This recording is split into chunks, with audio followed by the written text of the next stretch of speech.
He heard it over the roar of the frozen river, a sound that had no business being there, a cry, small, desperate, coming from beneath the ice. Gideon Ashcroft didn't think. He dropped his pack and dove. The cold hit him like a wall of nails, driving the air from his lungs and the sense from his head. But his hands found something. Something warm, impossibly warm, tangled in the roots beneath the bank. A baby girl, alive, barely. He pulled her out, pressed her against his chest, and ran. He had no idea that the man who left her there was already watching from the tree line and would be back. If this story already has you, hit that like button right now and drop your city in the comments. I want to see how far this one travels. The Blacktooth River didn't forgive mistakes. Gideon Ashcroft had lived beside it long enough to know that. He'd watched it take a bull elk in spring flood, swallow a pine tree whole when the banks gave out in August, and in winter, like now, turn itself into something that looked peaceful and wasn't. The surface froze over in sheets of pale blue-gray that caught the morning light and made it look almost pretty. Gideon had long since stopped being fooled by pretty. He was moving along the north bank because his trapline ran that direction, working his way through snow that came up past his boot tops with every step. The air was the kind of cold that didn't feel like cold anymore. It felt like pressure, like the whole sky was leaning down on you, trying to get inside your collar and your lungs and stay there. His breath came out in thick clouds that the wind snatched away almost before they formed. It was the 14th of January, or close enough. He'd lost exact count around the 10th. He had 3 beaver in the traps that morning, which was decent. Better than yesterday.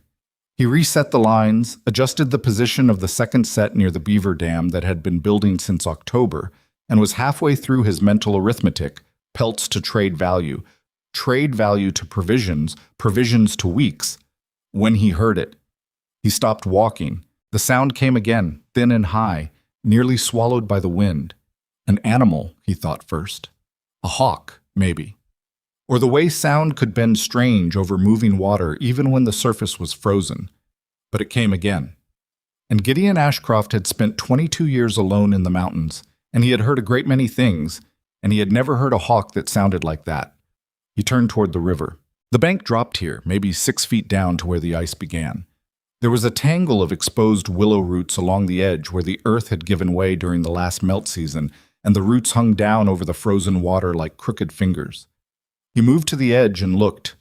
He didn't see anything at first, just ice and roots and shadow. Then the sound came again. Weaker this time, more ragged. And his eyes found it. Something wrapped in cloth, wedged between 2 of the larger roots just at the waterline. The ice hadn't fully closed over that spot. There was maybe 6 inches of open black water running along the base of the bank, moving fast beneath the frozen surface, and whatever was wrapped in that cloth was half in it. He didn't think about the cold. He sat down on the bank edge and slid himself over, caught a root with one hand and dropped down. His boots hit ice, cracked through it to the knee, and the cold hit him like something alive. He grabbed the willow roots with both hands, pulled himself along, and reached. His fingers closed around the bundle. It was a baby. A live baby. Impossibly, furiously alive, though barely. Her face was the color of old ash, and her mouth was open, and the sound she made when he lifted her was almost nothing, just a thread of a cry that the wind nearly took before it reached him. She was wrapped in a wool blanket that had soaked through completely, and she was wearing what looked like a flannel shirt that had been cut down and repurposed, tied at the bottom with a piece of cord. Gideon pulled her to his chest and held her inside his coat and started climbing.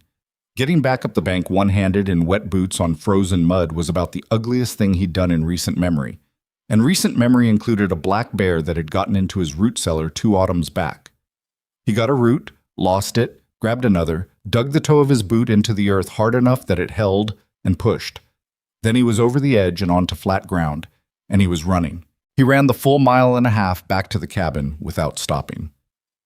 The cabin sat in a shallow bowl of land ringed by lodgepole pines, far enough from the river that spring flooding never reached it, close enough that Gideon could hear the water in summer if the wind was right.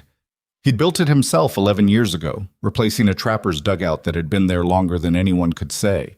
It was tight and low, and the roof had a patch on the north side where a tree branch had come down 3 winters past, but it held heat, He shoved through this door and went straight to the hearth. The fire had burned down while he was out, but there were coals. He fed them pine splinters with one hand while holding the baby against his chest with the other arm, and when the fire caught, he stripped the wet blanket away and laid her on the fleece-lined bearskin he used as a floor rug in front of the hearth. She was a girl, maybe 4 months old, maybe 5. He was no expert. Small enough that his hand covered most of her chest. He pressed his palm down gently and felt her heartbeat, which was there, which was faint, which was faster than felt right. "Hey," he said. His voice came out rougher than he intended, mostly because he hadn't spoken out loud in about 9 days. "Hey, you're all right. You're out of the water." She didn't cry. She was too cold to cry. She just looked at him with eyes the color of creek water in summer, a kind of gray-green, and her lips moved without making any sound. Gideon had delivered lambs before, and once a foal, and he had some practical knowledge of what cold did to small bodies and how you brought them back from it.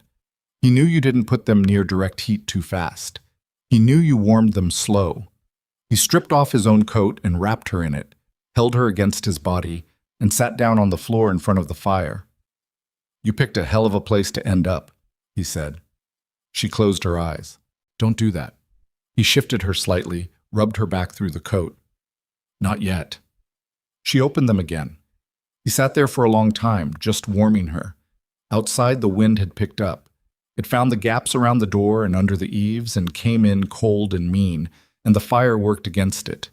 Every so often, Gideon would check her face, check the color coming back into her lips, press his fingers to her chest and feel the beat. Around midday, he guessed midday by the light coming through the single window, she started to cry properly. Not the thin thread of sound from the riverbank. A real cry, indignant and full-throated and loud enough that it startled him into nearly dropping the pot he'd been heating goat's milk in. He laughed. It came out as more of a cough, because he was out of practice, but it was something close to a laugh. "There you are," he said. He named her Rosalie. He didn't plan to name her at all at first. The naming felt like a statement of intention, and he hadn't decided yet what his intentions were. She needed to be warm. She needed to be fed. Those were the immediate facts. Everything else, where she came from, who had put her there, what he was supposed to do about any of it, those questions could wait until she was warm and fed, but you couldn't keep calling a baby the baby indefinitely. It felt wrong, the same way it felt wrong to leave a stray dog without a name. Rosalie had been his mother's name. He hadn't thought about his mother in years, and he didn't examine why that name was the one that came to him when he looked at this small gray-eyed girl lying on his bearskin rug making fists at the ceiling. He just said it out loud once to see how it sat. It sat fine. "Rosalie," he said. She looked at him with those creek water eyes. "That's you," he said, and that was that. The blizzard came in that night. He'd seen it building since afternoon. The particular way the clouds stacked themselves in the northwest, and the way the air pressure dropped until his ears ached. He'd brought in extra wood, filled the water barrel from the well before the cold could freeze the rope solid, checked that the chimney flue was clear, and sealed the window gap with a strip of oiled canvas. All of this he did one-handed, because Rosalie had decided that the only acceptable situation was being held. "I can't do everything with one hand," he told her.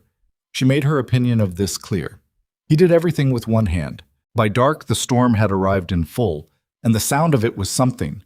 A constant layered roar that had whined and driven snow and the creak and pop of trees, all mixed together. The cabin shuddered. The fire bent sideways when a gust found the chimney. Rosalie slept through most of it, waking to eat and then sleeping again, which Gideon supposed was appropriate. She had been through a significant day. He sat up and watched her sleep. It was not something he would have anticipated doing 24 hours ago, or ever. He wasn't a man who spent much time watching things. He was a man who did things, checked traps, split wood, mended gear, moved from task to task through his days with the kind of economy that came from living alone a long time. Stillness made him restless. But he sat and watched the baby breathe and found, unexpectedly, that he didn't want to look away. She was so small, and someone had put her in the river. He turned that over in his mind while the storm tore at the cabin and the fire held its ground, and Rosalie slept with both fists curled near her face the way babies apparently did. Someone had put her there, not by accident. The wool blanket meant someone had wrapped her, which meant deliberate. The position, wedged in the roots at the waterline, meant someone had placed her there specifically, not dropped her from the bank, not lost her in a fall. Placed her, left her, to die. He didn't have a lot of experience with malice. He'd seen cruelty, animal and human both, but usually the kind that made a certain cold sense, hunger driving it, or fear, or greed. This didn't make that kind of sense. This was something else. He put more wood on the fire and checked that the door bar was solid. She was 3 days into surviving before she started being annoying about it. 3 days of sleeping and eating and occasionally making sounds that were halfway between complaints and questions, and then on the 4th morning she woke up at what Gideon estimated was around 4 in the morning and decided that sleeping was no longer acceptable. He'd been asleep on his bunk, which was a narrow wooden platform against the far wall, and he came awake to crying and lay there for a moment in the dark, trying to remember what he'd done with his life before this. Rosalie. He sat up. The fire had burned low and the cabin was colder than ideal. He got up, fed the fire, crossed to the bearskin in what felt like 2 steps because the cabin wasn't large, and picked her up. She stopped crying and looked at him. "You did that on purpose," he said. She looked at him with an expression of extreme innocence. He had managed feeding by warming goat's milk. He kept 2 nanny goats in the small shed attached to the cabin's back wall, and feeding it to her slowly from a piece of cloth twisted into a rough nipple shape, which he had arrived at through trial and significant error on the first day. It wasn't ideal. He knew it wasn't ideal. But she was taking it, and she was keeping it down, and her color had come back from that terrible gray to something that looked more like a human being. She'd be needing proper food eventually, soft things. He'd need to think about that. He was thinking about that, actually, standing by the fire with Rosalie in the crook of his arm, running through his mental inventory of what he had that might be mashed soft enough, when the knock came at the door. He went still. In 11 years at this cabin, no one had knocked on his door unannounced in winter. People in this country didn't travel in blizzard conditions without very good reason. The knock came again. Rosalie made a small sound. Gideon set her down on the bearskin and crossed to the door. His rifle was on the hooks to the right of it. He took it down, checked the load by feel in the firelight, and held it at his side before lifting the bar. He opened the door 6 inches. The man outside was around 40, built heavy in the shoulders, with a dark beard crusted with ice and eyes that were red-rimmed from cold, or crying, or both. He was wearing a good coat, better than you'd expect on someone traveling this country, and he had a horse behind him that was standing with its head down and its sides heaving. He looked at Gideon, then he looked at the rifle. "Name's Calvin Mercer," the man said. His voice was rough. "I'm looking for a baby." Gideon said nothing for a moment, just looked at him. "I think you found her," Calvin Mercer said. "I think you found her in the river." "How do you know about the river?" Gideon said. The man's jaw tightened. "Because I know who put her there." Gideon let him in. Not because he trusted him. He didn't trust him. But because leaving a man outside in these conditions with a horse in that shape was a kind of cruelty he didn't practice. He brought the horse around to the shed himself, the cold hitting him full in the face the moment he stepped outside. And when he came back, Calvin Mercer was standing in the middle of the cabin with his coat dripping and his eyes fixed on Rosalie. Something moved across his face that Gideon couldn't quite read. It wasn't what he'd expected, which was relief. It was more complicated than relief. "Sit down," Gideon said, "before you fall down." Calvin sat.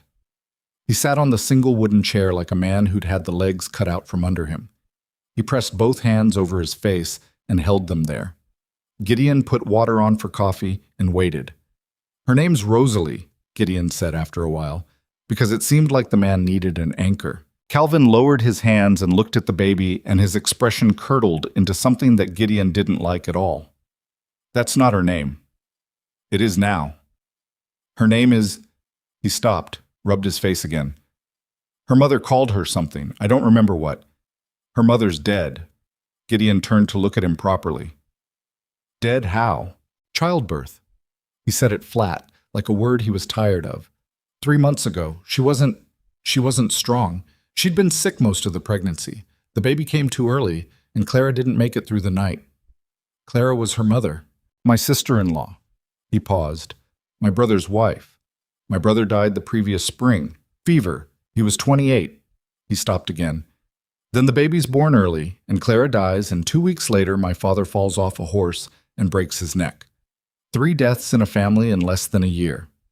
Gideon poured the coffee and set a cup in front of Calvin and said nothing because there wasn't much to say to that. People start talking, Calvin said. His voice had changed, gone quieter, gone inward. People in town, people who knew the family, they say things. They say the baby's, that she's connected to it somehow, that there's something wrong with her, that as long as she's alive, the family's going to keep suffering. He looked up. I know how that sounds. It sounds like people saying ignorant things during bad times, Gideon said. I know that. He said it sharply, like he was arguing with himself. I know that, but I'd lost everyone, and I was tired, and I started listening. He curled both hands around the coffee cup. I didn't put her in the river. I want you to understand that. I didn't do it. But I knew about it before it happened, and I didn't stop it. And that is the same thing, and I know that too. Who did? Calvin shook his head. Who put her in the river? Gideon said again, quiet and flat. A man named Elias Croft. He's someone who my father trusted, someone who told me it was the only way. He looked at his hands. I was going to let it happen, and then I couldn't. By the time I got to the river, she was already in the water, and you were already there. The fire shifted and popped. You watched, Gideon said. Calvin didn't answer. You stood in the trees and watched while I pulled her out. Still nothing.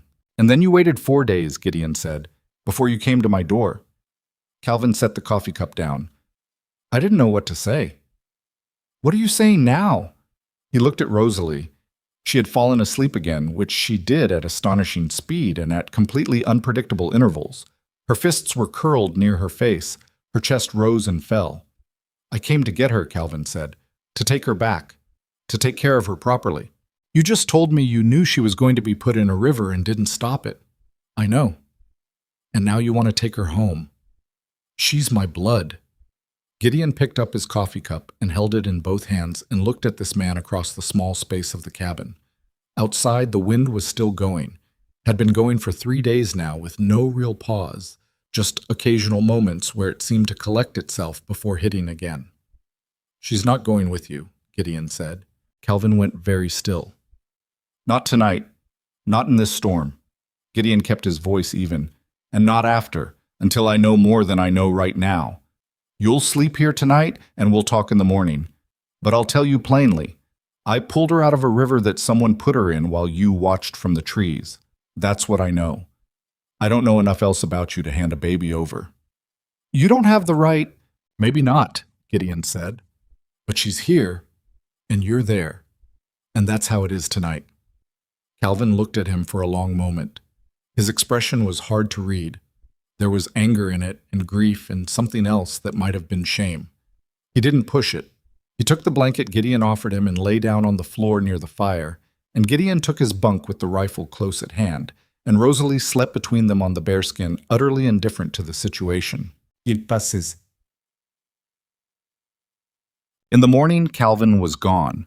His horse was gone from the shed, and there were hoof prints in the snow already going soft at the edges from the slight overnight warmth.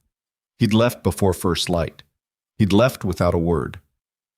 Gideon stood in the doorway looking at the tracks and felt the weight of what that meant, because there were 2 ways to read a man leaving in the dark without saying anything. One was shame. He'd come, he'd seen her, he'd realized he couldn't face what he'd done or what he'd nearly allowed, and he'd run from it.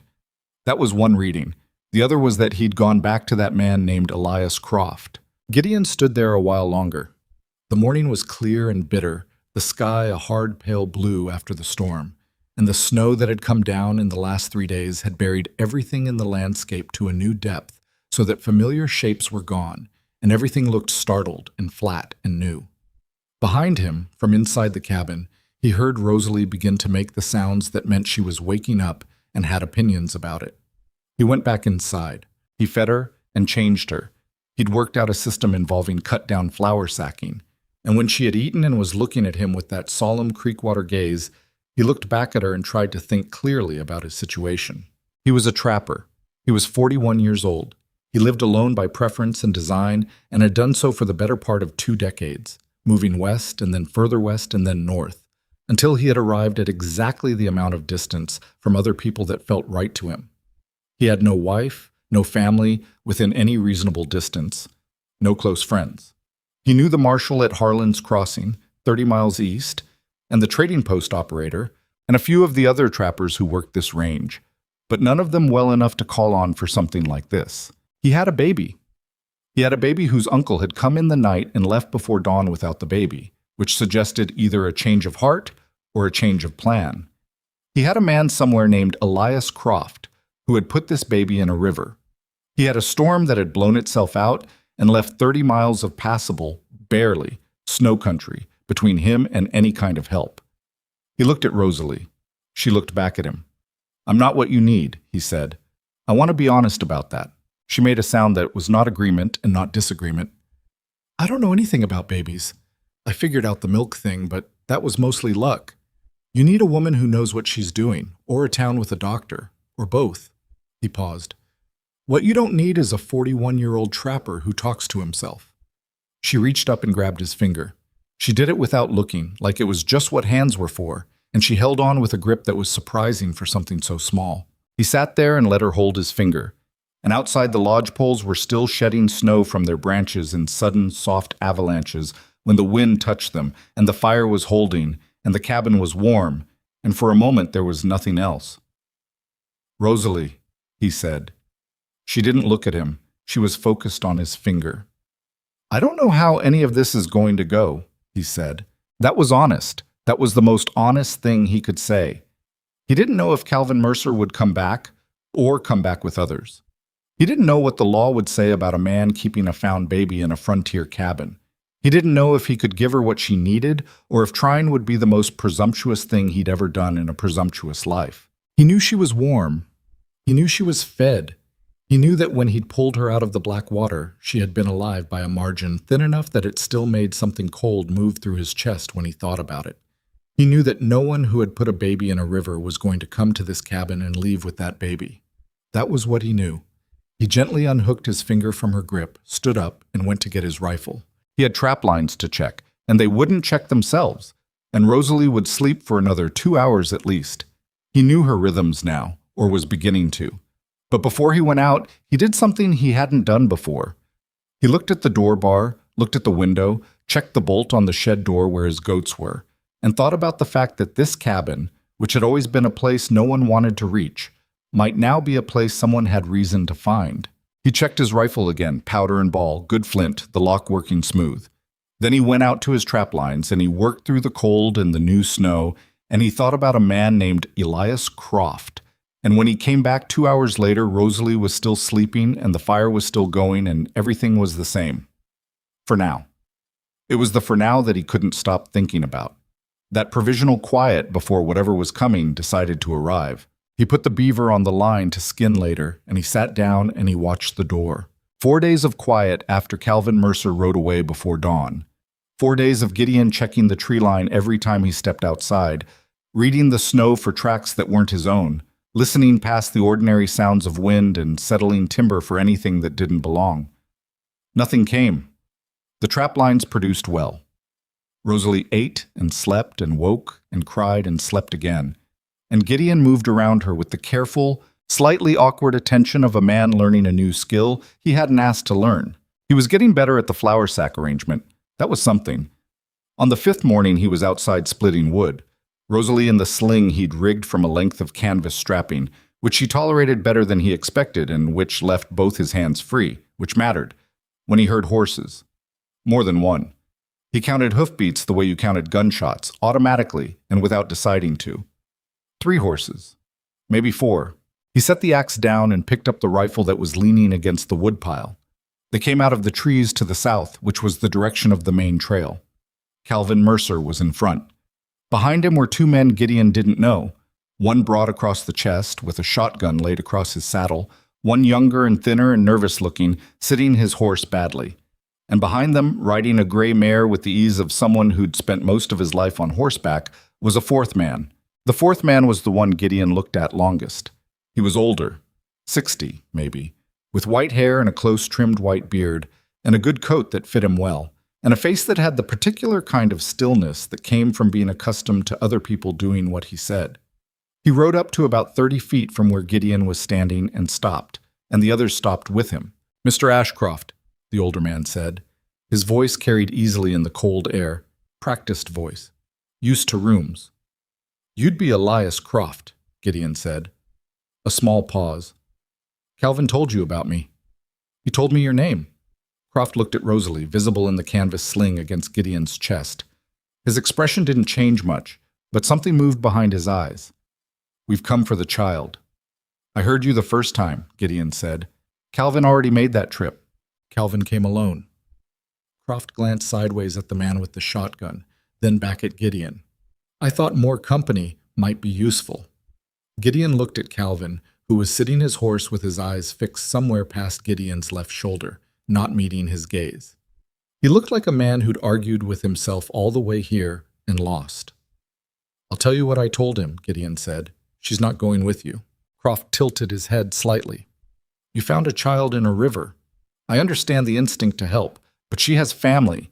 She has people with a claim to her. You're a trapper who lives alone in the mountains. You don't have any legal standing here. And you put a baby in a river." The words landed in the cold air and stayed there. The nervous young man shifted in his saddle. The man with the shotgun went very still. Croft's expression didn't crack. "That's a serious accusation. It's what happened. You saw nothing. You found a child, which could have many explanations, and you invented a story around it." His voice stayed even, reasonable, the voice of a man explaining something simple to someone slow. "No marshal is going to take the word of a mountain hermit over the word of a settled family." "Maybe not," Gideon said, "but the marshal's 30 miles east, and you're 30 feet away, and I've got a rifle and you've got a baby you want. So let's be honest about the situation." Another silence. The horses shifted. Croft looked at him with that flat, assessing stillness. "You'd start trouble over a child that isn't yours." "I'd finish it," Gideon said. "That's different." Calvin's horse moved sideways, and he jerked the reins to settle it. He still wasn't looking at Gideon directly. "Elias," he said, low, "maybe we should—" "Be quiet, Calvin." Calvin went quiet. Croft looked at Gideon for a long moment. Then he looked at Rosalie again. Something worked across his face.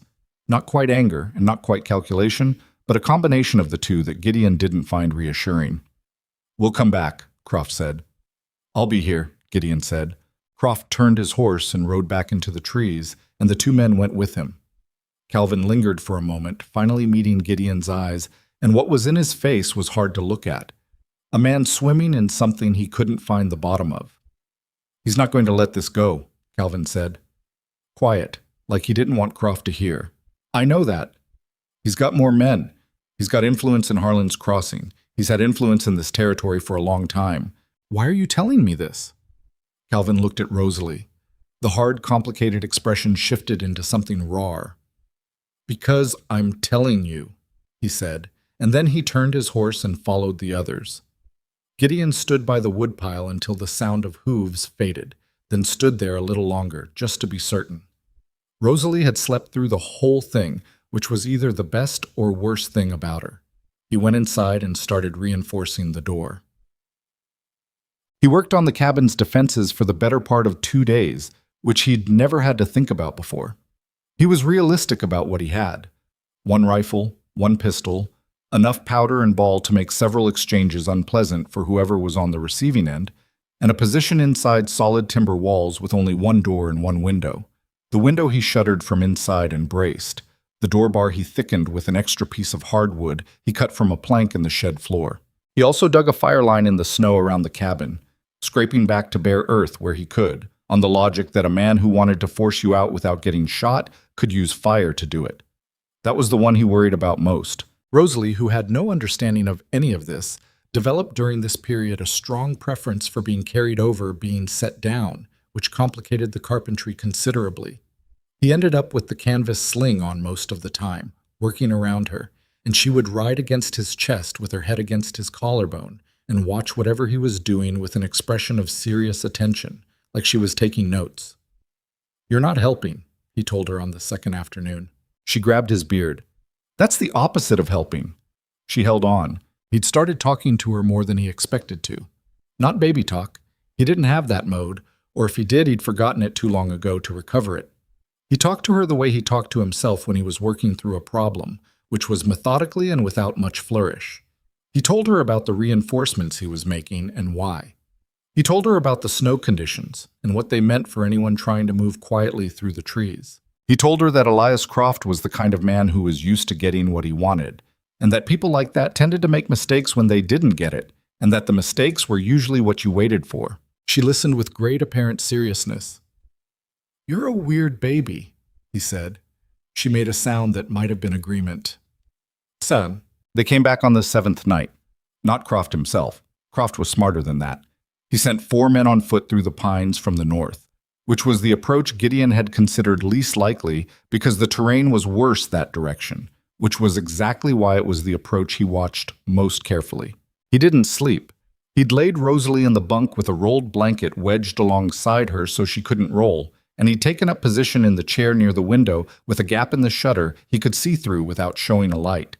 He heard them when they were still 50 yards out, the particular sound of boots in frozen snow trying to be quiet, which sounded different from wind in the pines or animals moving because it was too irregular and too deliberate both at once.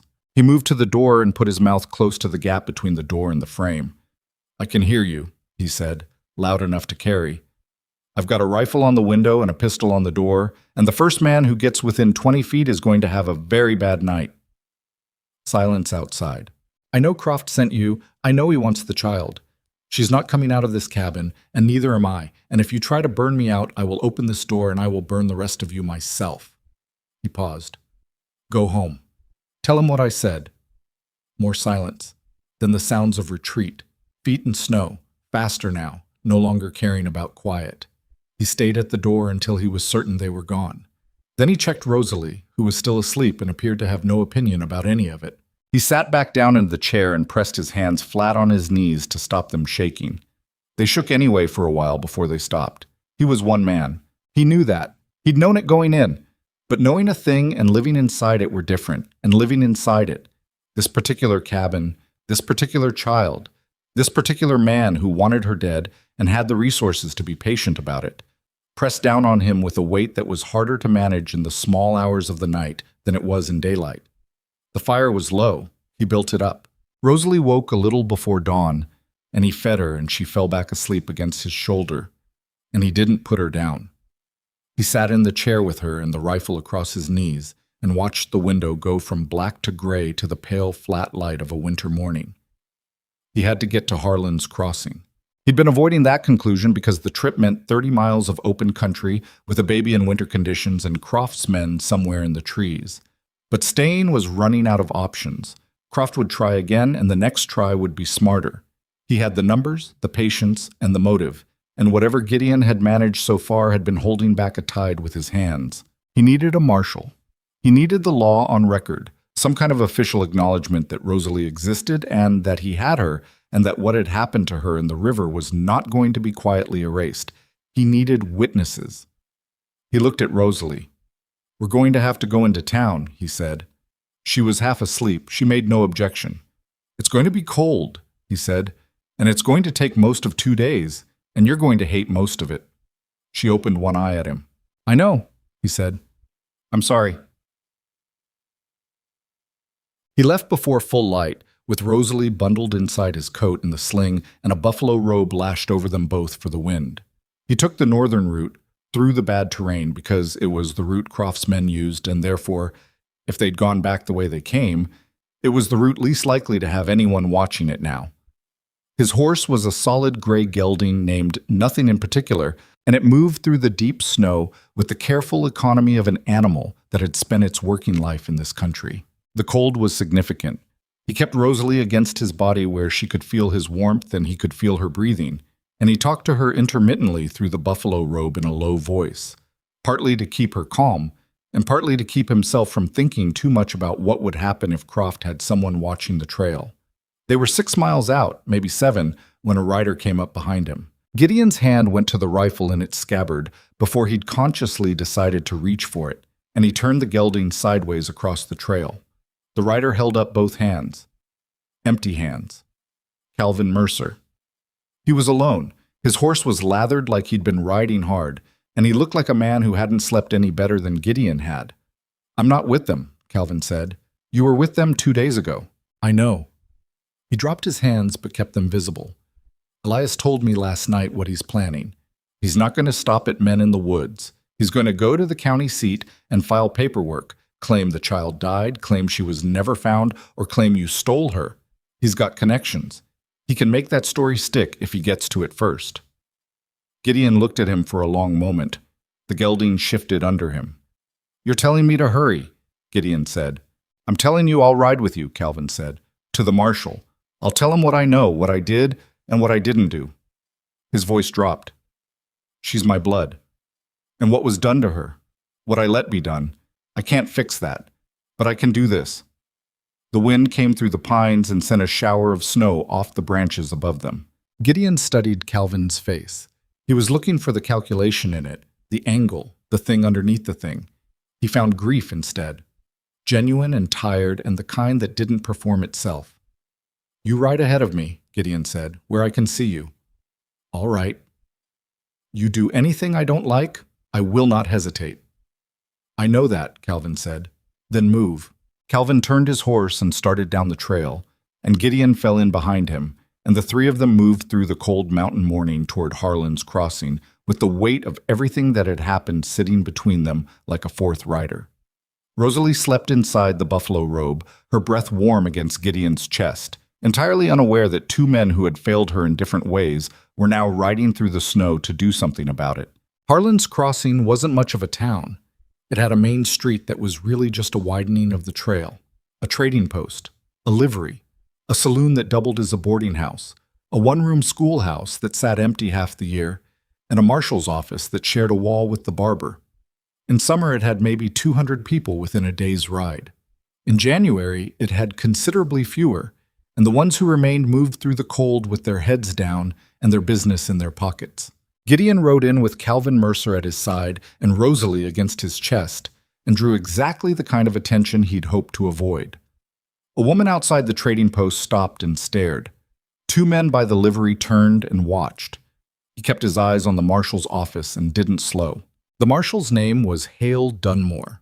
He was somewhere between 50 and 60, lean in a way that suggested he'd always been lean rather than that age had done it to him, with a gray mustache and the particular calm of a man who'd seen enough disorder that very little surprised him anymore. He was at his desk when Gideon pushed through the door, and he looked up from his paperwork and took in the situation, the trapper, the baby inside the coat, the man behind him, without any visible alarm. "Mr. Ashcroft," he said. He knew Gideon the way small territory lawmen knew everyone, which was by name and rough reputation and not much else. "Sit down before you fall down. You look like you've been riding since yesterday." "Since before dawn," Gideon said. He didn't sit. He unwrapped Rosalie from the buffalo robe and held her out, and Dunmore looked at her the way most people looked at her when they first saw her, with a slight shift in the face, something that wasn't quite prepared for how small she was. "Found her in the Blacktooth River 11 days ago," Gideon said. "Wedged in the roots beneath the bank. Someone put her there." Dunmore looked at Calvin. Calvin looked at the floor, then made himself look up. "I know who did it," he said, "and I knew before it happened, and I didn't stop it." He said it plainly, without dressing it up, which Gideon had not been certain he would do. "His name is Elias Croft." The marshal went still in the particular way of a man to whom a name means something. "Tell me from the beginning," Dunmore said. "Both of you, sit down." They sat for 2 hours. Gideon talked, Calvin talked. Dunmore asked questions that were short and specific, and listened to the answers without interrupting. He wrote things down in a ledger with a pencil he kept sharpening on a small blade from his vest pocket. Rosalie sat in Gideon's lap and ate from the cloth nipple arrangement and regarded the marshal with the same focused attention she gave most things. When it was done, Dunmore sat back in his chair and looked at what he'd written. "Croft's been in this territory 20 years, he said. He's got land holdings near Bitterroot and a hand in 3 or 4 business interests I can think of without trying. He's not someone who makes himself easy to move against." "Are you telling me there's nothing to be done?" Gideon said. "I'm telling you what I'm working with." Dunmore tapped the pencil against the ledger. "Calvin's testimony puts him at the planning of it. That's significant. The problem is Croft's already been to Judge Farrow in the county seat. I got a wire this morning saying as much. He's claiming the child died of illness following her mother and that her body was lost in the river during an attempted crossing. He's framing it as an accident, a family tragedy." "He's lying." "Yes, he is, and I believe you. But between his paperwork already filed and my ledger sitting here, the paperwork's going to move faster than I can unless we handle this directly." He looked at Calvin. "You understand that testifying formally against Croft means crossing a man who has friends in places where it matters." Calvin was quiet for a moment. Then, "I understand. And you'll do it anyway." It wasn't a question, but Calvin answered it like one. "I'll do it anyway." Dunmore nodded once. "Then here's what we do." What they did was move quickly, which Gideon appreciated because moving quickly was the only mode he trusted. Dunmore sent a wire to the county seat that same afternoon establishing Rosalie's existence formally, a found infant, alive, in Gideon Ashcroft's care, with a witness willing to testify to the circumstances of her abandonment. He recorded Calvin's statement in the ledger and had him sign it. He sent a deputy, a young man named Cord, who looked barely old enough to be trusted with a badge, but who moved with quiet efficiency, out toward Croft's holdings with a written notice of inquiry. None of this was fast enough to feel satisfying. Law moved on paper, and paper moved slow. But it created a record that Croft couldn't simply walk over, and that mattered. Gideon stayed in Harlan's Crossing. He had no good option for going back to the cabin. It was exposed, and Croft knew exactly where it was. And Dunmore offered the use of a back room in the marshal's office that was small and cold and had a cot that was mostly springs, but it had a lock on the door, and that was what counted. He was there 3 days before Croft came to town. He came with 4 men and an attorney from Bitterroot whose suit cost more than Gideon's entire winter catch, and they went directly to Dunmore's office, and he could hear the conversation through the wall. The attorney's voice was smooth and structured, laying out Croft's position in the careful language of paperwork and precedent. Croft himself said very little. He didn't need to. Gideon sat on the spring cot with Rosalie in his lap and listened. What he heard was the attorney arguing that the child was a Mercer by blood, that the family had a prior claim, that the marshal's intervention was an overstep, and that the trapper currently in possession of the infant had no legal standing of any kind. And then he heard Calvin's voice. He hadn't known Calvin was still in town. He'd assumed, honestly, that Calvin would have taken himself back to whatever he had before all of this, the shame of it making staying too difficult. But his voice came through the wall steady and flat. And what he said was that he was the family, that he was the blood relative, and that he was formally relinquishing any family claim in favor of the man who had pulled the child from the river. Silence followed that. Then the attorney's voice, less smooth now, arguing that Calvin had no legal authority to make such a relinquishment unilaterally. Then Dunmore's voice explaining that Calvin Mercer was, in point of fact, the closest surviving relative, and that his statement combined with his formal testimony created a substantial evidentiary problem for Mr. Croft's version of events. Then Croft's voice for the first time, quiet and controlled. "The man is a mountain trapper. He lives alone. He has no means to raise a child." "He has means enough," Dunmore said, "and the means question is for a judge, not for you."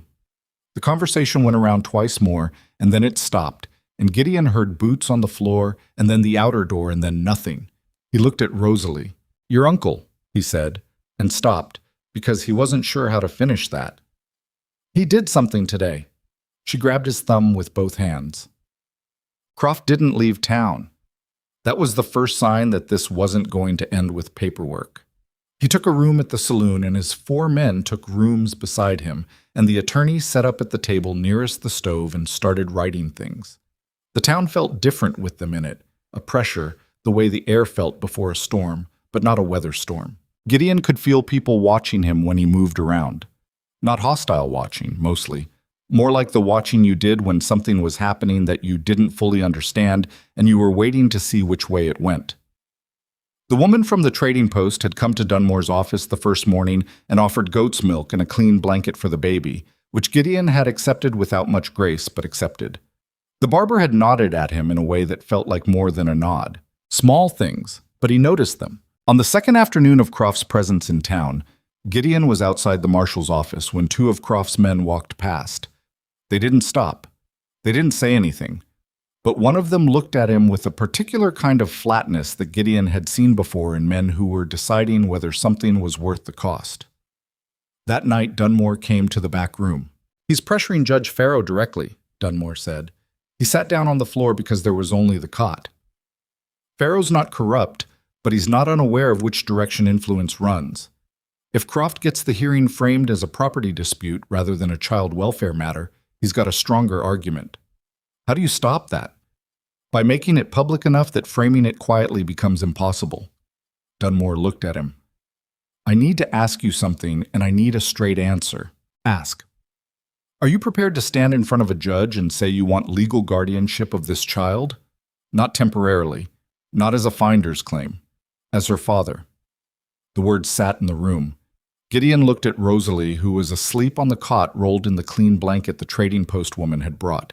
She was sleeping on her back with her arms out to the sides, the way she always slept, taking up a completely unreasonable amount of space for something her size. He thought about what he'd told her on the first day. "I'm not what you need." He thought about the fire line he'd dug in the snow around the cabin.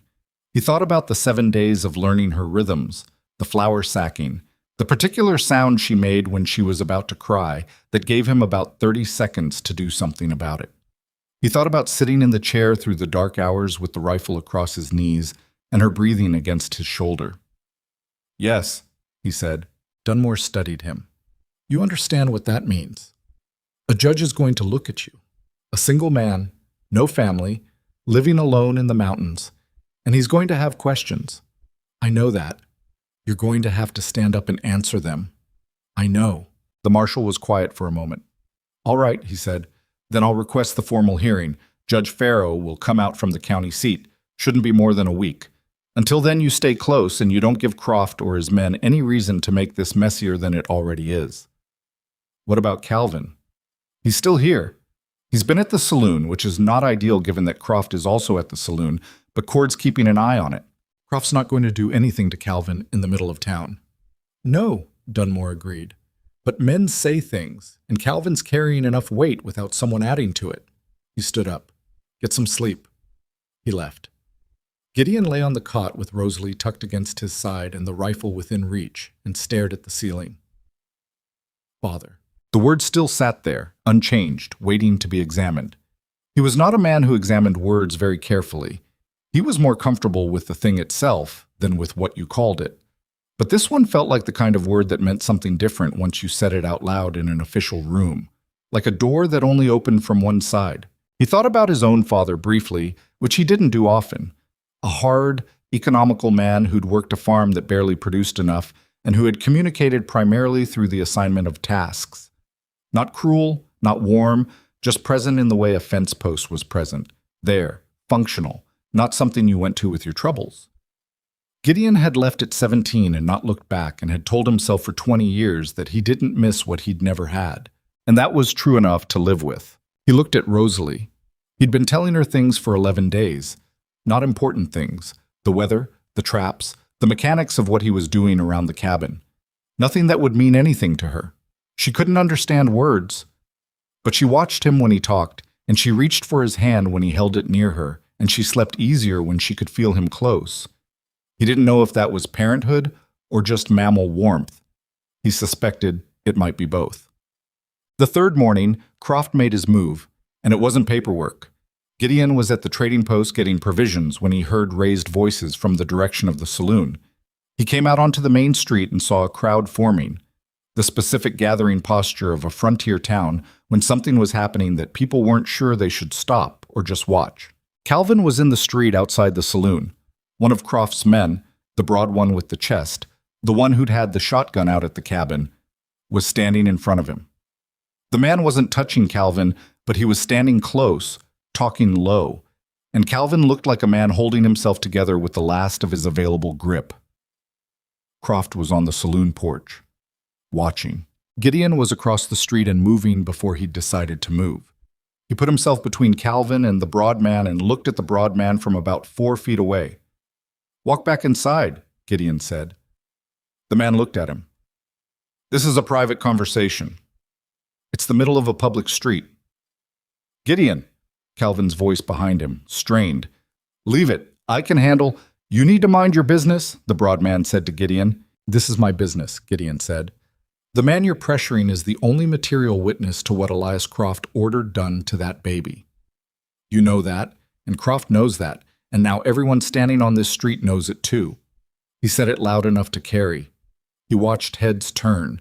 He watched people stop pretending they weren't watching. Croft's expression on the porch didn't change, but something went tight around his eyes. "Calvin Mercer is going to walk to the marshal's office right now," Gideon said, still at a volume the street could hear. "And he's going to be there when Judge Farrow arrives, and he's going to say exactly what he told Marshal Dunmore 3 days ago. And anyone who tries to interfere with that is interfering with a legal witness, which means they're interfering with the law." He looked at the broad man. "Walk back inside." The man held the stare for a few seconds. Then he looked at Croft, and Croft gave the smallest movement of his head, and the man turned and went in.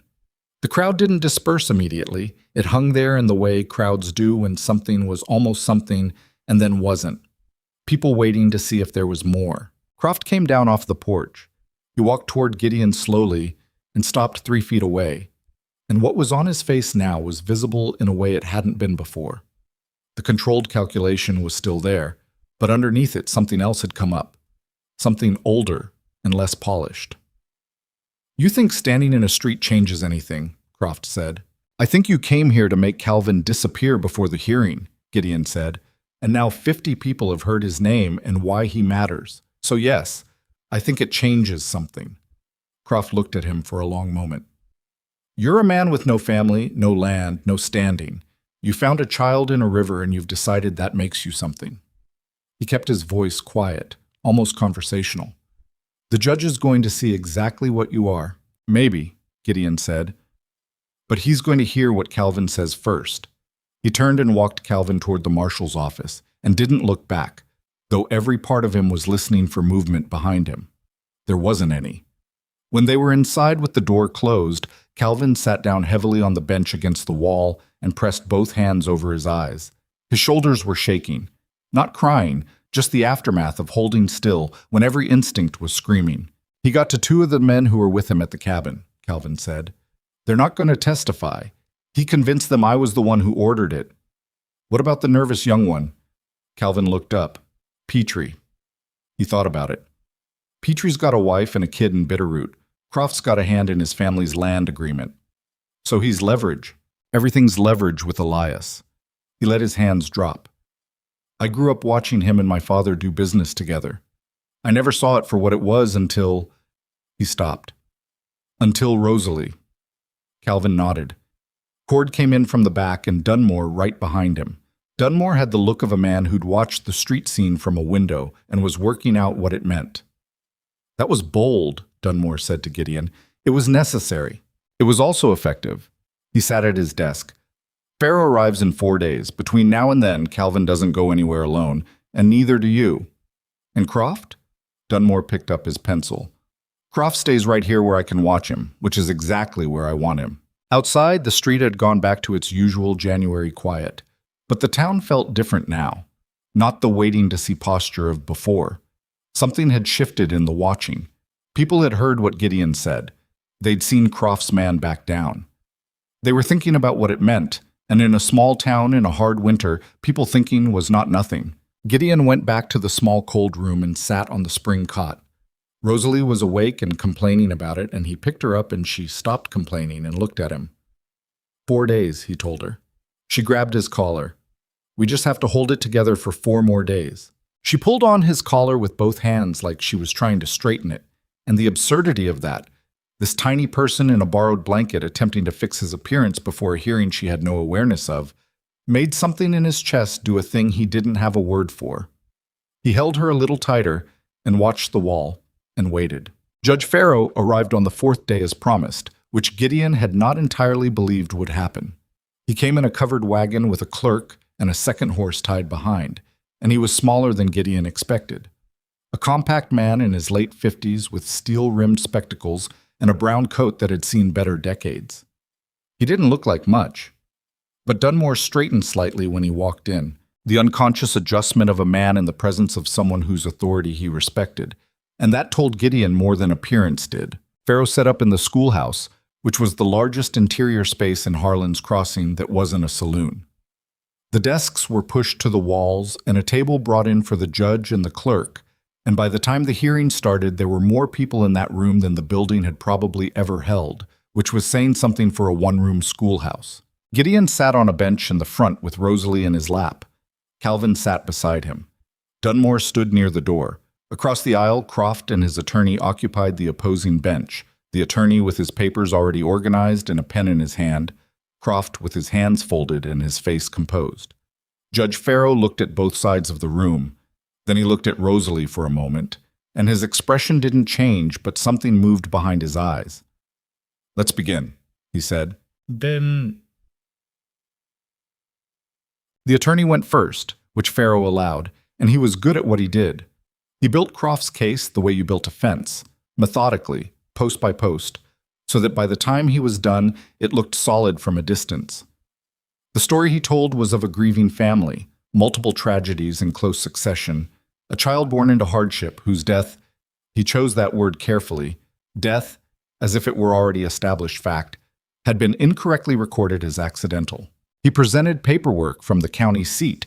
He presented a letter from a physician in Bitterroot who had apparently treated the infant's mother in her final days and was willing to attest that the child had been frail and unlikely to survive. He did not explain how a frail infant unlikely to survive had in fact survived 17 days, the last 14 of which had been in a mountain trapper's cabin in January. When the attorney finished, Pharaoh looked at Dunmore. Dunmore read from his ledger. He was not a performing kind of man. He read it flat and factual, the dates and the details, and Calvin's account, and the condition of the infant when found. He read it the way a man reads something he knows to be true and doesn't feel the need to decorate. Then Pharaoh looked at Calvin. Calvin stood. He was not comfortable in front of people. He was a man built for smaller rooms, private conversation, the kind of exchange where you could look at your hands when you needed to. But he stood, and he looked at the judge, and he told it straight, the same way he told it to Dunmore. His sister-in-law's death, his father's death. Croft's voice in the dark telling him the child was the thread that needed cutting, his own failure to act when he should have. The morning at the river, watching from the tree line, Pharaoh listened without moving. The attorney objected twice. Pharaoh overruled him both times without looking away from Calvin. When Calvin sat down, his hands were shaking, and he pressed them flat on his knees, the same way Gideon had pressed his hands flat on his knees in the dark, small room 4 nights ago, and Gideon recognized that without comment. Then Pharaoh said, "Mr. Ashcroft." Gideon stood. Rosalie was in his arms because there was nowhere to put her and no one he trusted enough to hand her to, which he was aware looked irregular. He stood in the front of the schoolhouse with a 5-month-old in his arms and 30 people watching him and a judge looking at him over steel-rimmed spectacles, and he felt the full weight of what he was doing pressing down on him. "You want legal guardianship of this child," Pharaoh said. Not a question. "Yes, permanent guardianship. Not temporary, not provisional." "Yes." Pharaoh looked at him the way he'd been looking at everyone. Steady, giving nothing. "Tell me why a judge should give a child to a man who lives alone in the mountains with no family, no community standing, and no experience raising children." The room was quiet. The attorney had his pen ready. Croft was watching him. Gideon looked at Rosalie. She was looking at him with her creek-water eyes, one hand clutching the front of his shirt. "I can't give you reasons that look good on paper," he said. "I live where I live, and I do what I do, and that's not going to change overnight just because I want it to." He paused, trying to find the honest version of it, rather than the version that would sound right. "I pulled her out of a river. I kept her warm. I learned how to feed her, and I learned her sounds. And I sat up 3 nights in a row with a rifle, because someone wanted her dead, and I was the only thing between her and that." He looked at Pharaoh. "I'm not saying that makes me qualified. I'm saying it's what happened. She's been in my care for 17 days, and she's healthy and she's safe, and I want to keep her that way. Men want a great many things, Pharaoh said. Wanting doesn't create capability. No, Gideon agreed. But I'll learn what I don't know. I learned the feeding. I'll learn the rest. You'll learn to raise a child the way you learned to feed her on the frontier. I know it sounds like that. It sounds exactly like that. Pharaoh's voice wasn't unkind, but it wasn't warm either.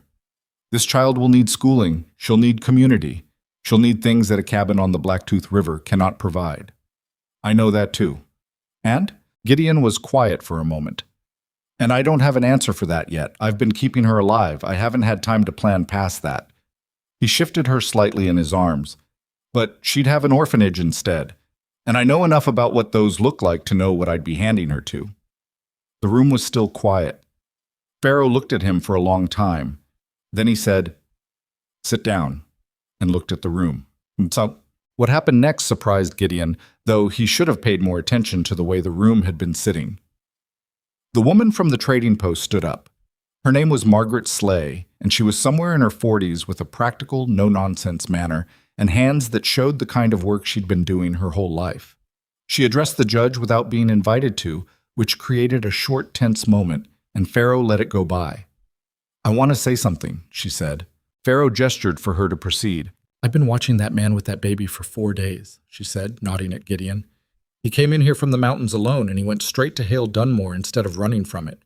He stood in the street and said what needed saying in front of everyone instead of handling it in back rooms." She paused. "I don't know him well, but I know a man taking care of something when I see it. And I know what this town's watched Elias Croft do with influence and paperwork for 20 years. She sat down. A man from the back of the room, Gideon didn't know him, said, "She's right about Croft." A murmur went through the room, not loud, but there. Pharaoh didn't silence it. He let it run its course, which said something about what he'd heard. Croft's attorney was on his feet. "Your Honor, this is not a town meeting." "No, it isn't," Pharaoh said. "Sit down." He said it with the same tone he'd used for everything, which was to say without heat but in a way that left no gap for argument. The attorney sat. Pharaoh took his spectacles off and cleaned them with a cloth from his pocket. He did it slowly and with complete attention, the way a man buys himself a moment to think. Then he put them back on. "Mr. Croft," he said. Croft looked up. "I've received your paperwork and I've read it. I've also read Mr. Mercer's testimony, which predates your filing by 3 days." He folded his hands on the table. "Your attorney is correct that the question of guardianship has legal complexity. What he has not adequately addressed is that you are not, in fact, a petitioner for guardianship. You're a man who has been named by a credible witness as having ordered a child abandoned to a river. Whatever legal maneuvering brought you to this hearing, that is the material fact." The attorney started to rise. Pharaoh's hand came up flat, and he stopped. "I am not ruling on a criminal matter today. That requires a different proceeding, and I am advising Marshal Dunmore to initiate one." He looked at Dunmore, who nodded. "What I am ruling on is guardianship, and the petitioner with legal standing before me, supported by the voluntary relinquishment of the nearest blood relative, is Mr. Gideon Ashcroft." The room shifted. Small sounds, people adjusting, the particular collective exhale of a space that had been holding its breath. "However," Pharaoh said. Gideon went still. "I am not inclined to issue permanent guardianship today on the basis of 17 days and good intentions.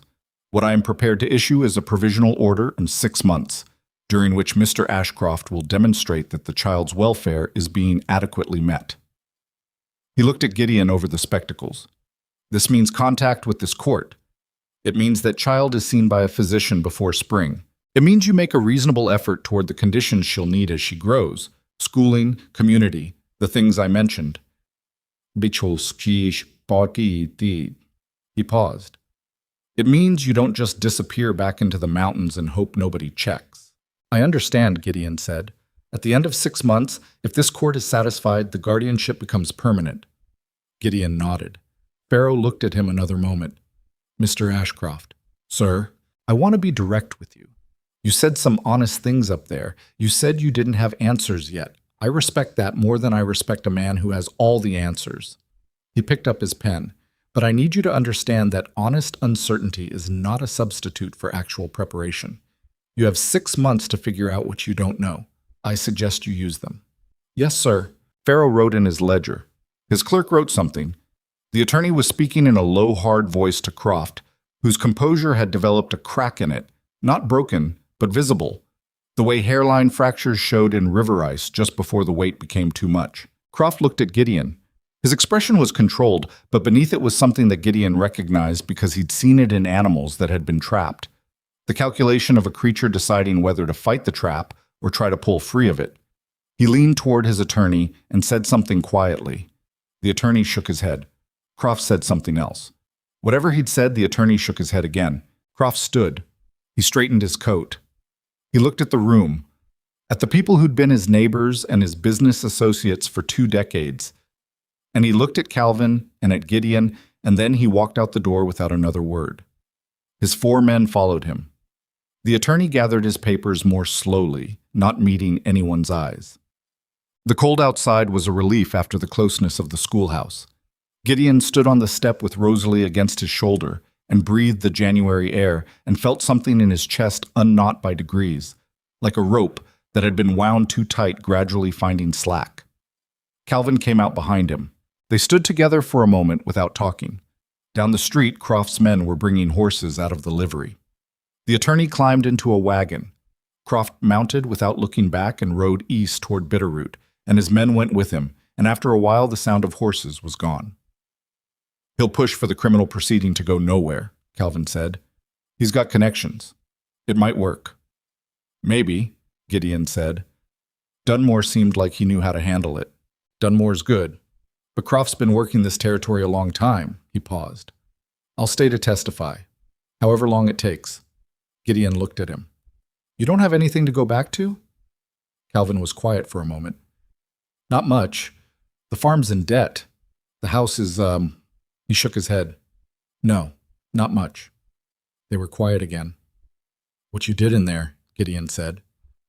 "Relinquishing the claim. You didn't have to do that. The judge might have given her to you." "He might have." Calvin looked at Rosalie. The complicated expression was still on his face, but it had settled into something less tormented than it had been. Not resolved. The weight of what he'd failed to do wasn't going to lift in a week or a month, but quieter. "She knows you. 5 months old, and she knows who holds her." He paused. "That counts." Dunmore came out and told Gideon there was paperwork to sign, and he went back inside, and Calvin stayed on the step, looking down the empty street. Margaret Slay found him at the marshal's office an hour later. She knocked on the open door and came in with a covered pot that smelled like actual food and set it on the desk without ceremony. "Venison stew," she said. "You look like you haven't eaten properly in 2 weeks." "About that," Gideon said. She looked at Rosalie, who was awake and regarding her with the focused attention she gave new people. Margaret looked back with the unsentimental appraisal of a woman who'd raised children of her own and knew what she was looking at. "How are you feeding her?" "Goat's milk. I've got 2 nannies back at the cabin. That'll do for now, but she needs solid food starting soon. Mashed things, soft things." "How old is she, roughly?" 4 or 5 months, I'm not sure exactly." Margaret nodded like that was the answer she expected. "You'll need help, not because you can't manage, but because you can't know everything." She said it without judgment, just fact. "I've got a daughter who lost a baby last spring. She's been having a hard time of it. She comes into the store most days." She paused. "I'm not suggesting anything. I'm just saying there are people here, if you let them be." Gideon looked at her. "Why would you?" "Because I watched a man stand in a street and say the right thing out loud where everyone could hear it," she said, "and that's not nothing." She picked up the pot she'd brought the stew in, looked at him once more, and went out. He ate the stew sitting on the spring cot with Rosalie in his lap trying to grab the spoon, and it was the best thing he'd tasted in weeks, and he was honest enough with himself to admit that was partly the stew and partly the fact of having someone hand it to him. 6 months. He had 6 months to figure out what a child needed and how to provide it, and how to be something other than a solitary man with trap lines in a cabin in the mountains. He had 6 months to build a case that a judge would look at and find satisfactory. He had also a provisional order in Dunmore's ledger that said Rosalie was his for now, and that was more than he'd had yesterday. He looked at her.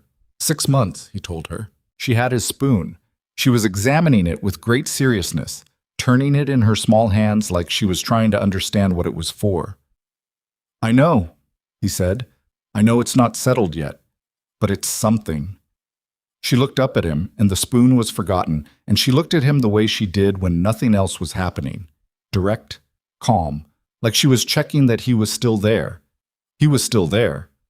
That was the most he could say, and it wasn't nothing. 6 months sounded like time.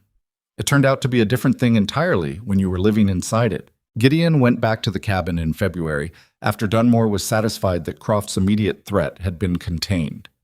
The criminal proceeding had been formally opened, which put Croft in the position of a man with legal exposure who had to be careful about his next moves. Careful men were less dangerous than reckless ones, and Dunmore knew how to keep the pressure steady. He told Gideon to go home, take care of the child, and check in monthly. Gideon did. The cabin felt different when he came back to it. He noticed that on the first evening, standing in the doorway with Rosalie in the crook of his arm, looking at the space he'd lived in alone for 11 years. The bearskin rug, the single chair, the bunk against the wall, the shelf with his gear. It had always been enough. It looked now like what it was. A space built entirely around one person's needs, with no allowance made for anything else. He put Rosalie on his bearskin and looked at the room. "We're going to have to do some work," he told her. She rolled onto her stomach, which she'd started doing in Harlan's Crossing, and pushed up on her arms and looked around the cabin with the expression of someone arriving somewhere new and making assessments. "That's what I thought," he said. The work he did in February and into March was practical and absorbing and harder than he expected, and not because the physical tasks were difficult. He built a second sleeping platform, lower and wider, with railings on 3 sides because she was starting to move and would eventually move faster. He brought the goats in closer, built their shed out to share a wall with the main room so the warmth transferred through. He dug into his provisions and his trade credit and thought hard about what the judge had said. Schooling, community, the things she'd need as she grew, and tried to build a picture of the next 5 years that was honest rather than optimistic. The picture had gaps, significant ones. He was 41 years old and had organized his life around solitude for so long that he'd forgotten it was a choice and not just a fact. The forgetting had been convenient. Now he was unforgiving it, which was less comfortable. Margaret Slay had said there were people if he let them be, and he turned that over through the long February nights while the wind worked at the cabin and Rosalie slept in her new platform bed and the fire held. He wasn't good at letting people be there. He knew that about himself the way you knew a bad habit, clearly and without much illusion about how easy it would be to change. He rode into Harlan's Crossing on the 1st of March, as promised. He went to the trading post because he needed flour and salt, and because Dunmore was out on a circuit ride and wouldn't be back until the following week. Margaret was behind the counter. There was a woman with her, sitting on a stool at the end of the counter, sorting dry beans into a bowl, a task that required attention, but not much of it, and which she seemed to be doing largely as something to do with her hands. She was younger than Margaret, mid-30s maybe, with dark hair pinned back practically, and a quality of stillness that was different from Gideon's kind of stillness. His was protective. Hers looked more like something she'd had done to her. She looked up when he came in, registered Rosalie in the sling, and looked back at the beans. "Elena," Margaret said, not in a particular tone. "This is Gideon Ashcroft." The woman, Elena, looked up again. "I heard about you," she said. "The river." "Most people have by now. My mother-in-law knew Calvin Mercer's family. Small territory." She looked at Rosalie with the same direct attention Margaret had used, but different in quality. There was something careful in it, something that was managing itself. "She's grown since January." "She has," Gideon said. "I'm not sure where she puts it." Elena almost smiled. It came and went quickly, like she'd done it before she decided whether to. Margaret handed him his order, already packed, which meant she'd expected him. He paid, stood there a moment longer than was strictly necessary, and then left. He thought about that almost smile on the ride back. Not with any particular design, more the way you turned a small thing over when you weren't thinking about anything else. In March, the criminal's proceeding against Elias Croft moved forward in ways that Dunmore had worked for and Croft had tried to prevent. Calvin's testimony held. A second witness emerged, Petrie, the nervous young man from the cabin standoff, who had, apparently decided that his conscience cost more than his land agreement. He came to Dunmore's office on a Thursday morning and sat down and told what he knew, and what he knew was enough. Dunmore wrote to Gideon about it. The letter arrived with a supply rider in mid-March and said, in Dunmore's economical style, Croft indicted. Trial set for May. Your presence not required unless subpoenaed. Provisional order stands. Gideon read it twice and then put it in the fire because he didn't need it anymore, and he didn't keep paper. He told Rosalie about it that evening. She was 7 months old approximately and had opinions about everything now. She had pulled herself to standing against the bunk frame that afternoon for the first time, and then sat down hard when she let go, and had looked at him with an expression of profound indignation, like the floor had done something to her personally. Croft's going to trial, he said. Calvin will testify. It might still go sideways. Croft's got lawyers and connections, but it's moving. She stood up against the bunk frame again, held on, let go, sat down hard again, looked at him. You're going to keep doing that until it works, he said. She pulled herself up a third time. He watched her try the same thing over and over with complete determination and no apparent sense that the repeated failure was a reason to stop. And he thought there was probably something to learn from that, though he couldn't have said exactly what. He went to Harlan's Crossing in April for the monthly check-in and ran into Elena Breyer at the well at the edge of town. She was hauling water with an efficiency that suggested she'd been doing it a long time and didn't think about it anymore, and she stopped when she saw him and nodded. She walking yet? Elena asked, looking at Rosalie, who was in the sling on his chest. Working on it. She can stand if she's got something to hold. She'll be walking in a month, Elena said. Then you'll wish she wasn't. He hadn't thought about that specific terror yet. He looked at her. You have children. It came out without enough thought, and he saw it land. The stillness in her face went a different kind of still. I had a son, she said. He died at 4 months, last spring. He didn't say he was sorry. He'd never found that phrase did much for the person it was directed at. That's a hard thing, he said instead. Yes.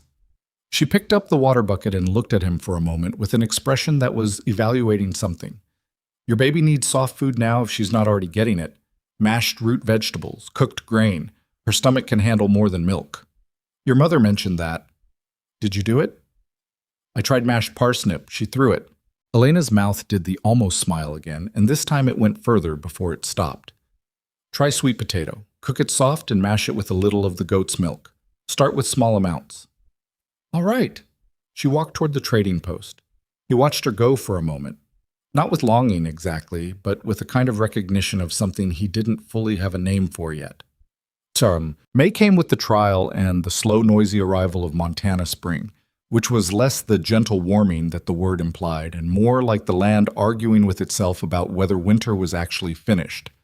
Gideon rode into Harlan's Crossing for Croft's trial, not because he was required to, but because he wanted to see it.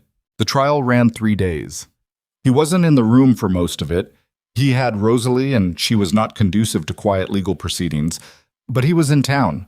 Calvin testified on the second day.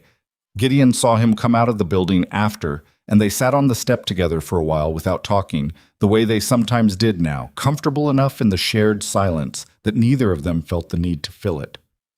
How'd it go? Gideon said after a while. I said what I said. The attorney tried to make it about my grief making me unreliable. Calvin looked at his hands. Maybe it did. I don't know anymore where the grief ends and the clear scene starts. I just told what happened. That's all you can do. Petrie did well, Calvin said. Better than I expected. He was scared, but he said it anyway. He was quiet for a moment. I keep thinking about what would have happened if you hadn't been on that riverbank. If you'd been 50 yards further down your line. If she'd been in the water 2 minutes longer. Gideon didn't answer because there was no useful answer to that. Some things worked the way they worked, and the margin was what it was, and you couldn't spend your life measuring the inches. Croft was convicted on the 3rd day. Not on everything the prosecution wanted. The law was imprecise, and Croft's attorneys were skilled and certain things couldn't be proven to the required standard. But he was convicted on charges substantial enough that he was looking at a significant prison term. His land holdings in Bitterroot were under separate legal scrutiny. He would not be returning to this territory as the man he had been, and everyone in the room knew it when the verdict came down. Gideon was outside when Calvin came and told him. He was sitting on the step with Rosalie in his lap. She had managed 3 unassisted steps that morning in the cabin and had been extremely pleased with herself about it for approximately 4 minutes before falling asleep. Calvin stood in front of him and said, "Guilty," and Gideon nodded. Calvin sat down on the step beside him. Rosalie looked at him and reached toward him, and Calvin let her grab his finger and held very still, like he was afraid to move in case she stopped. "She remembers you," Gideon said. "She's seen me 4 or 5 times. She remembers people." Calvin looked at her holding his finger. The complicated expression that had lived on his face since January had not fully left. Gideon didn't think it ever would entirely, and that was probably right. Some weights were supposed to stay with you. But it had changed in quality. Less torment, more something he was learning to carry rather than being carried by. "You'll bring her to see me," Calvin said, "when she's older, when she can understand who I am." "Yes," Gideon said. Calvin nodded. The hearing for permanent guardianship was set for the 2nd week of June, back in the schoolhouse in Harlan's Crossing, with Judge Farrow riding the circuit again. Gideon spent the 2 weeks before it the way he'd spent most of the previous months, doing the practical work and not spending too much time thinking about what would happen if it went wrong. Because thinking about what would happen if it went wrong wasn't productive, and he'd always been a practical man. What he hadn't expected was Elena. She'd been in the cabin twice.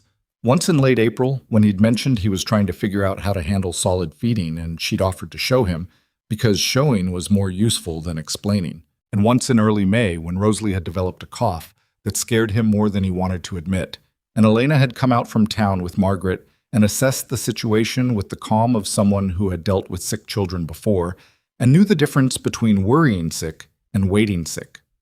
It was waiting sick. Rosalie recovered in 4 days. Both times, Elena had come and done what she came to do and gone, and she hadn't made anything of it, and he hadn't made anything of it. But the second time, before she left, she'd stood in the doorway and looked at the cabin. The changes he'd made, the lower sleeping platform, the goat shed built out, the shelf he'd added for Rosalie's things, and she'd said quietly, almost to herself, "You really did the work." Not a compliment exactly. More an observation about something that surprised her. "I said I would," he said. She'd looked at him with that evaluating quality she had. "A lot of people say they will." He hadn't had an answer for that, and she'd left, and he'd thought about it off and on for 3 weeks. The morning of the hearing, she was in the schoolhouse when he arrived. She was sitting toward the back with Margaret, and when he came in with Rosalie, she looked up and the almost smile appeared and held for longer than it had before. He sat in the front. Rosalie stood on his knee and held his finger and surveyed the room. Farrow came in and looked at Gideon and then at Rosalie, and Gideon watched the judge register that she was standing, that she had weight on her legs and was holding herself up, and that she looked at the room with bright, focused eyes and made the sound she made that weren't words yet, but were on the way to being words. Farrow's face stayed careful, but something behind it shifted. The proceeding was shorter than January's. Dunmore presented his documentation of the monthly check-ins, each one noting Rosalie's development and the improving conditions of the cabin and Gideon's engagement with the community in Harlan's Crossing. Margaret testified briefly, matter of fact, about what she'd observed. Calvin submitted a written statement from Bitterroot where he'd relocated after the trial, reaffirming his voluntary relinquishment and his support for the guardianship. Farrow read through all of it with the same focused patience he'd brought to everything. Then he looked at Gideon. "Anything you want to add?" Gideon thought about it. "No." Farrow looked at him. "Nothing?" "I said what I had to say in January. Either it was enough or it wasn't." A short silence. Farrow almost smiled, which Gideon hadn't seen before from him. "It was enough," Farrow said, and wrote in his ledger. "Permanent guardianship. Rosalie Ashcroft." Gideon sat with those 2 words for a moment, Rosalie Ashcroft, and felt them land somewhere they hadn't been before. He'd been thinking about the question Farrow had asked him in January. Why should a judge give a child to a man with nothing on paper to recommend him? He'd given the honest answer then, which was that he didn't know if he was qualified and that he'd learn what he didn't know. That had been the right answer for January. He understood now, sitting in the June schoolhouse with Rosalie standing on his knee pulling at his collar, that the honest answer ran deeper than that. The question wasn't really about qualification. Qualification was a checklist, and you could fake a checklist. The question was about what a person was willing to show up for, day after day, when it was inconvenient and exhausting, and when there was no particular reward in the immediate term except the fact of the thing itself. Most people who left children in rivers had reasons: grief, fear, desperation, bad counsel from bad people. The reasons were real, even if the act was not forgivable. Gideon didn't think of himself as especially different from those people in any fundamental way. He wasn't braver or better. He'd just been standing on that particular riverbank on that particular morning, and he'd heard something that had no business being there, and he'd acted before he could think of a reason not to. What came after that wasn't heroism. It was just showing up, feeding her, warming her, losing sleep over her, making himself learn things he didn't know, standing in the street in January because standing there was the thing that needed doing, showing up in the small ways that didn't look like anything from the outside but added up to something over time. That was the whole of it. He didn't think that made him exceptional. He thought most people were capable of it if they didn't talk themselves out of it first. After the hearing, outside in the June afternoon with the mountains visible and the air finally carrying actual warmth in it, Elena found him by the horses. She looked at Rosalie, who was awake and leaning out of the sling trying to grab the horse's mane. "Don't let her," Elena said. "I know." He pulled Rosalie gently back. "She's very committed." Elena was quiet for a moment, standing with her hands in her coat pockets. There was something she was working up to and not rushing, and he'd learned her enough to know that she didn't rush things and that pushing her didn't work. "I've been thinking about the fall," she said finally. "When she starts needing more. More people, more activity, just more than a cabin." She paused. "Margaret's daughter moved on to Billings. I've been taking on more at the store, and I've been thinking about whether to stay in town or go back to the homestead." She looked at the mountains. "My husband's homestead. It's 12 miles from your cabin. It's been sitting empty for 2 years." He didn't fill the silence. "I'm not saying anything," she said. "I'm just thinking out loud." "All right." She looked at him. "I'm not good company all the time. I have bad weeks. The spring was hard, and it'll probably always be hard." "I know. I'm not going to be easy." "I'm not easy either," he said. "I lived alone for 20 years by choice. I've got habits that aren't good ones, and I probably don't know what half of them are." She looked at Rosalie, who had given up on the horse and was looking at Elena with the focused attention she gave people she was deciding about. Elena held out her finger. Rosalie grabbed it. Elena made a sound that was small and contained, and she stood there with Rosalie holding her finger, and Gideon didn't say anything because there was nothing to say that would be better than the quiet. "The homestead needs work," Elena said after a while. Her voice was slightly different, not softer exactly, but less guarded. "I know how to do that kind of work," Gideon said. She looked at him. "Yes," she said. "I think you do." There is a version of this story that ends neatly, with everything resolved and accounted for. Crofton Prison, Rosalie walking across a clean floor toward people who love her, Gideon transformed into someone comfortable and certain. That version is tidier. It is also not what happened because life in that country didn't work that way, and neither did people. What actually happened was this. Gideon Ashcroft learned to be a father the way you learn anything hard and worth doing, which is badly at first and then less badly over time, and never without setbacks. Rosalie walked and then ran and then fell down enough times that he kept a strip of clean cloth in his pocket at all times for the scraped knees. She was loud and curious and had a temper that appeared sometime around her first birthday and showed no signs of leaving. She was also, and he recognized this was not a neutral observation, one of the most determined people he'd ever encountered at any age, and he suspected that quality had been in her from the beginning, from whatever had kept her alive in the roots of the willow bank on a January morning when she had no particular reason to still be breathing. Calvin came in the fall, riding up from Bitterroot with a pack horse, and 2 weeks of awkward conversation ahead of him, and what emerged from those 2 weeks was not friendship exactly, but something that had the bones of one, two people learning how to be in the same story together and not hurt each other doing it. He came back the following spring, then the one after that. Eventually Rosalie started calling him uncle, not because anyone told her to, but because she was 3 and needed a word for what he was. The homestead 12 miles from the cabin was worked over 2 summers. Gideon and Elena doing it together in the imperfect way of two people who had both gotten used to doing things alone and had to relearn the basic mechanics of working alongside someone else. They argued about the fence line and the root cellar depth and a dozen other things that didn't matter and a few that did. They worked it out. Not always cleanly, not always without someone walking away for an hour to cool down, but they worked it out. Elena's bad weeks came and went, and Gideon learned the difference between the ones where she wanted company and the ones where she needed space. And he got it wrong sometimes and right more often as time passed. She learned that his silences were not withdrawal, but just how he processed things, and stopped taking them personally. These were small and ordinary learnings that had nothing dramatic in them, which was maybe the point, that the actual substance of a life built with someone else was mostly in the ordinary learnings, not the significant moments. What Gideon understood, in the end, was something he hadn't known how to put words to in January when the judge asked him why he deserved the child. He hadn't deserved her. Deserving had nothing to do with it. She had been there, and he had been there, and the river had been very cold, and he had pulled her out. The choice that followed, to keep her, to fight for her, to become someone capable of what she needed, that choice had not been made in a single moment. It had been made in all the small moments afterward, the daily accumulating weight of choosing to show up again. He thought sometimes about what it would have cost him to not dive into that river. The answer was nothing, immediately. He would have lost nothing. He would have gone on with his trap lines and his cabin and his careful solitude and never known what he'd walked past.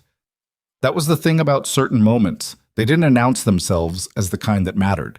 They just arrived, small and cold and crying, and you either moved toward them or you didn't.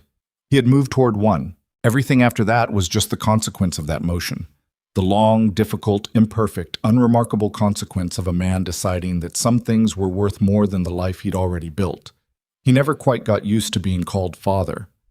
But Rosalie said it the way children say the words they've always known, without ceremony, without weight, just the word for the thing that was simply true, and that, in the end, was more than enough.